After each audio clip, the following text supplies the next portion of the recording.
All right, Shalom. I'd like to start off with saying, Kal Halayim La Yahweh, by Hashem Yahweh Shai, by Hashem Harikak Radash, my Amath. Double honor to the elder apostles, a great millstone of my elder Herawan as well. Salutations to the argument that are pushing the truth to sincerity and truth, and peace and blessing to the men, women, and children that believe in the name of Yahweh by Hashem Yahweh Shai. All right, I'm Khanak Sam by Yashar from the Lions Den Yashar camp, and this is doing another Lions Den news and prophecy. Lord willing, this lesson is edifying and serve purpose for the hopefully elect, the ones that truly believe in the name Yahweh by Shem Yahweh Shai. All right, and praying that Yahweh by Shem Yahweh Shai gives me the discernment, knowledge, wisdom, and understanding to bring forth this lesson for those that believe in the name Yahweh by Shem Yahweh Shai in sincerity and truth.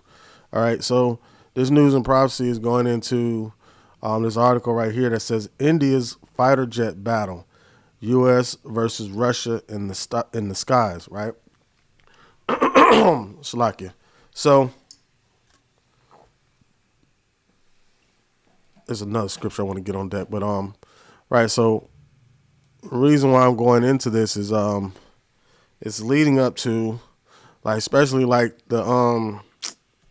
lesson that Zaquan went live on earlier, how talking about the discussion between Vladimir Zelensky and Donald Trump on getting more aid and more weaponry to Ukraine from the United States, and his response to the United States bowstring on the fact that they're surrounded by water, all right, and thinking that they're protected, but just like how the elder read, even though you feel like you're in safety, but you are the land of America is the land of unwalled villages. And and Yahweh Shemel Shai has this place sitting around a bunch of waters for a purpose, set off the side from everybody else,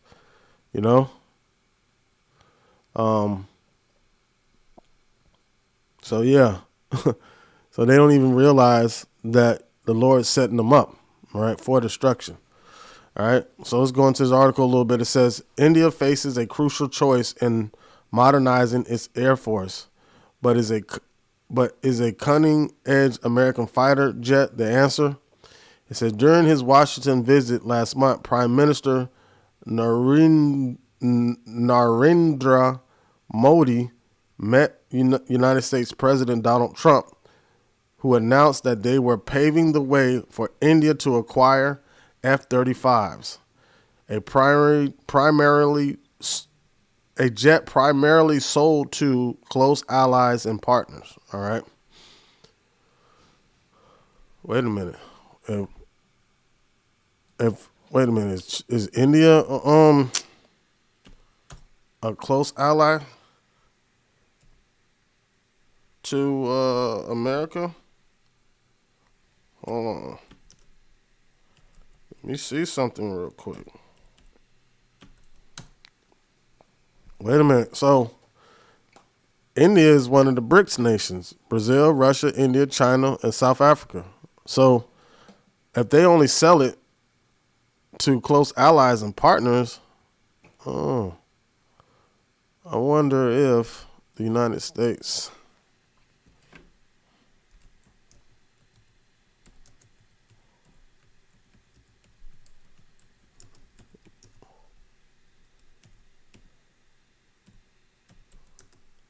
Okay.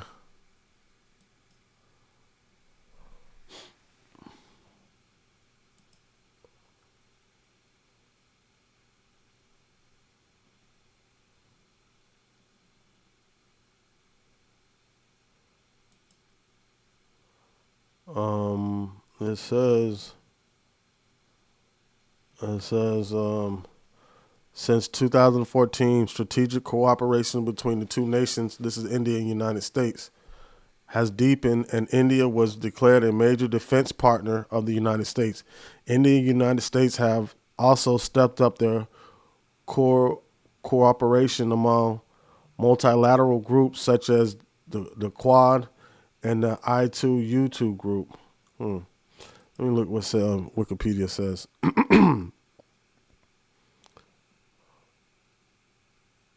But they're now part of the BRICS. So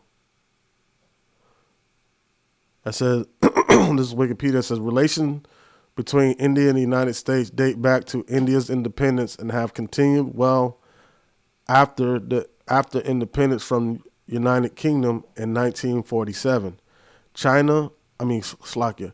Currently, India and the United States enjoy close relationships and have deepened collaborations on issues as counterterrorism and countering Chinese influence in Indo-Pacific. All right, but now India's in the BRICS. So let me see what this says. This is an article from the Time magazine dated back to May 24, 2023. It says, with Indian Prime Minister Narendra Modi slated for a June 22nd state visit to Washington, India will, if briefly, be front page news in the United States since current. Wait a minute.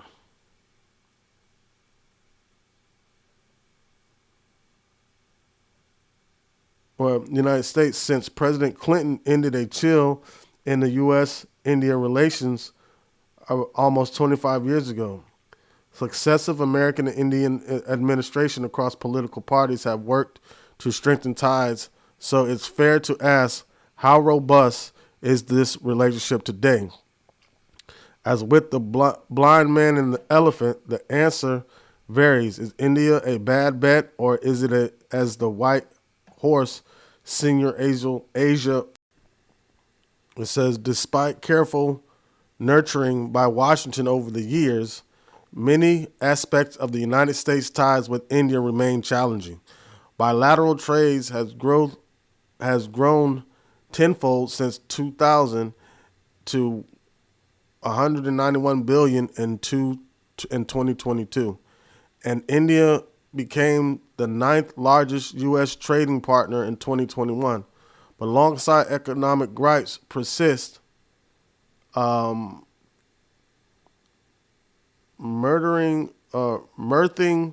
13 pages in 2023 foreign trade barriers report from the U.S. trade. Okay, let's get into them being part of the BRICS. Does that affect? Question is, them being part of the BRICS nation affect their allyship or partnership? You know? Yeah, I don't know. Scroll through this a little bit more, see what I can find. Well, let's go back to this article right here. So it says, all right, so they could potentially be an ally to the United States, but I mean, I guess the United States consider that they are, seeing that they're going to sell them some of these highly advanced fighter jets. All right. It says, all right, let's going back to the regular article. It says, India faces a crucial choice in modernizing its Air Force, but is a cutting-edge American fighter jet the answer?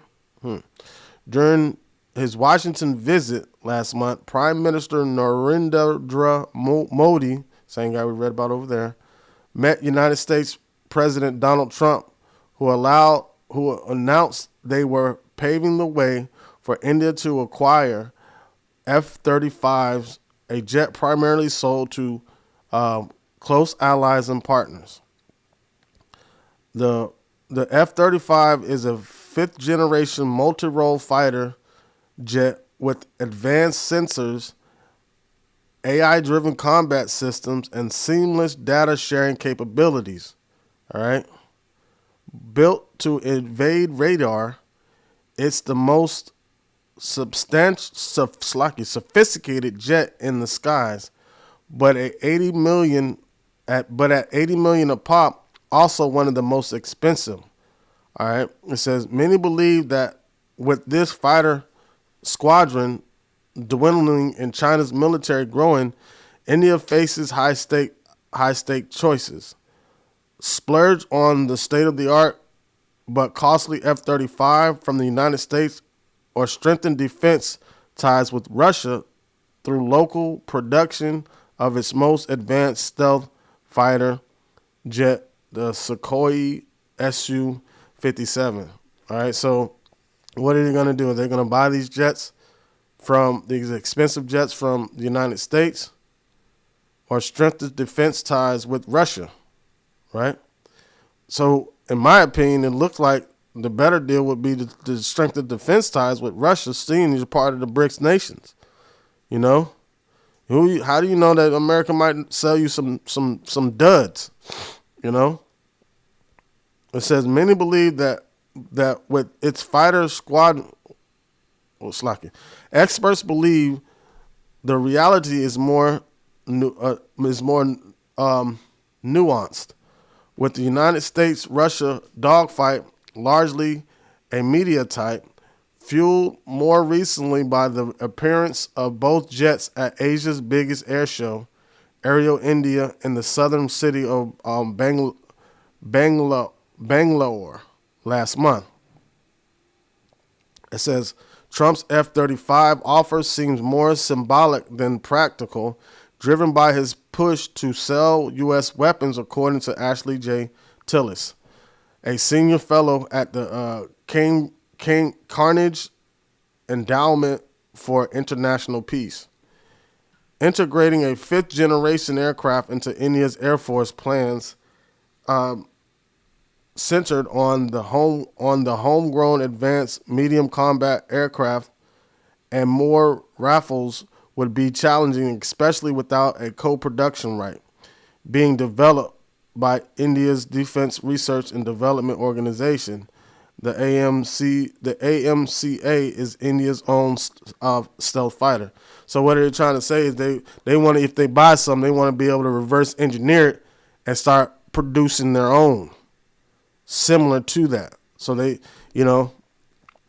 so it says it's unlikely that the F-35 will be offered for co-production to India. Any acquisition will likely be a straightforward sale. This is unlikely among other things to sit well. This is unlikely among other things to sit well with Modi's emphasis on making in India, and the significant end user monitoring in the event of an F-35 sale will likely be welcomed by India will not be welcomed by India either. Yes. India's challenge with F-35s are its steep costs and heavy maintenance and operational issues.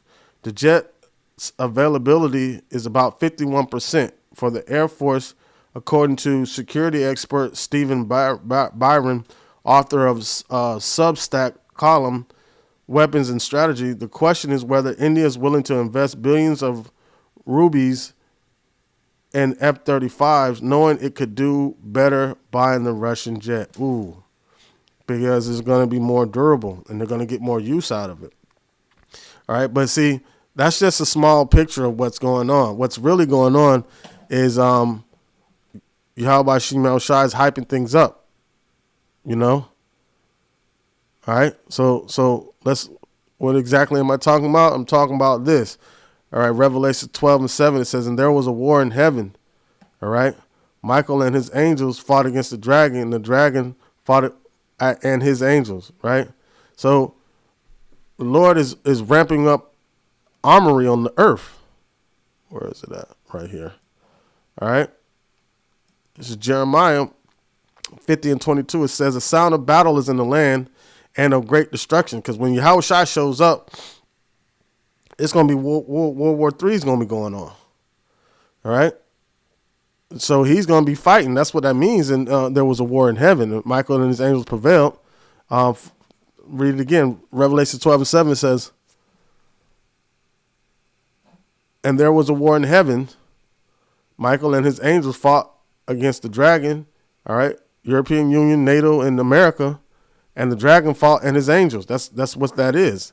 And when it says war in the sky, meaning these chariots are going to be fighting against all these military, because what's going to happen is while everybody's fighting against each other, the Lord's going to put it in the spirit when he shows up for them to fight against him. All right, so let's move over to 2nd Ezra 13:1. It says, and it came to pass after 7 days, I dreamed a dream by night, and lo, there rose a wind from the sea that moved all the waves thereof. And I beheld, and lo, that man waxed strong with the thousands of heaven. And when he turned his countenance to look at all things, all things trembled that were seen under him, right? So when Yahushua shows up, everybody gonna get scared. All right. It says another voice, and what's Shlakia? It says, and whatsoever the voice went out of his mouth, all they that heard his voice, like as the earth faileth when it filleth the fire. All right. All right. So now, you're going to have ICBMs being shot off, and then you're going to start seeing lasers and stuff shooting from the chariots.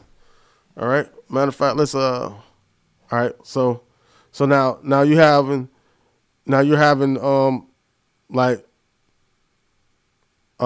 human army rising up against an angelic army, right? And it's gonna be a lot. It's kind of like Independence Day, but America doesn't win.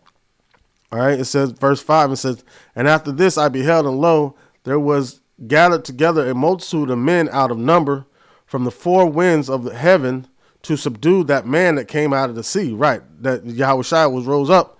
They came to subdue him. Right. It said, but I beheld, and lo, he had graven himself a mountain and flew upon it. And that mountain that he graved, he just showed his chariot, and he flew upon the chariot. He says, but I would have seen the region or place where out the hill was graven, but I could not. But it just appeared out of nowhere. It says, and after this I beheld, and lo, all they which were gathered together to subdue him were sore afraid, but yet durst fight. They're gonna be crazy. They're gonna be afraid, but they still gonna fight. The Lord gonna put the spirit on them for the fight against them anyway. All right. It says, and lo, as he saw the violence of the multitude that came, he neither lifted up his hand, nor held sword, nor any instrument of war. Right. So, boom. So, but everybody's going to have all this high-tech advanced weaponry going on. Let's go back to Jeremiah 50:22. It says, the sound of battle is in the land and of great destruction. How is the hammer of the earth cut asunder and broken? How is Babylon became a desolation? Because ultimately, 200 million missiles are going to hit this place and totally destroy it.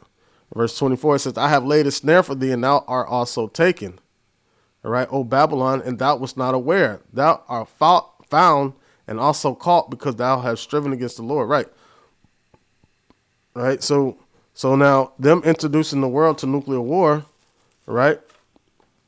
That's the snare.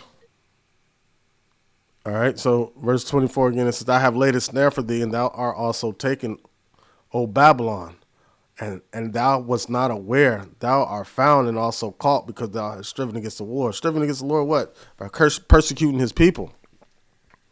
All right. It said, for the Lord has opened up his armory and has brought forth the weapons of his indignation. For this is the work of the Lord of hosts in the land of the Chaldeans. So ultimately, that's talking about the missiles, man. So the Lord opened up his armory, and, within them is going to have like bombers like this that carry those missiles, man. So the Lord is going to have them have man thinking that he's totally equipped and can fight against Yahushua and his chariots, man. Because Yahushua is coming in his Father's glory, his glory, and in the glory of the holy angels. So he's like, it's gonna be overkill. Like how our car say kill a gnat with an axe, or kill a mosquito with a torpedo. So the Lord's gonna make sure nothing's gonna be left of this place. So you're gonna see all types of advanced weaponry coming forth. And then you're going to see all types of advanced missile weaponry coming forward, which you're already seeing that to this day. You're seeing that right now. Everybody been on the nuclear, like a military arms race, trying to see who can get the best military force. and the best weapons, man. So you're gonna see a lot more things like this, things being, but like what is it? The military industrial complex. It's like a company that sells defense weaponry, and I think I want to say George Bush has something to do with that too, like part ownership or something like that. But they're gonna be trying to make so much money selling off all kind of stuff, man. All kind of weaponry and stuff like that, gearing themselves for what? War. That's how they funding both sides of the war. They make all these weapons and they sell them to these other nations, and then they push forth their agenda to get these other nations to go to war, and they collect the money on the back end. So that's how they always do it, to try to crush an economy, and set up a new system. This is exactly what they're trying to do. That's how they did to set up the dollar, and that's how they're going to do it to set up this new world order, man. So you're going to see a lot of weapons being bought and new weaponry coming to the forefront by these nations, man. Ultimately, it's going to lead to the destruction of Babylon and destruction of the system, all right? Lord willing, this lesson edified and serve his purpose, that are like Sekah Halayim, like Yahweh, by Hashem, Yahweh Shai, by Hashem, Harakah Kwadash, my Amath. Double honor to the elder apostles, the great millstone, and my elder Herwan as well. Salutations to the Akim that are pushing this truth, to sincerity and truth, and peace and blessings to the men, women, and children that believe in the name Yahweh by Hashem, Yahweh Shai. Shalom.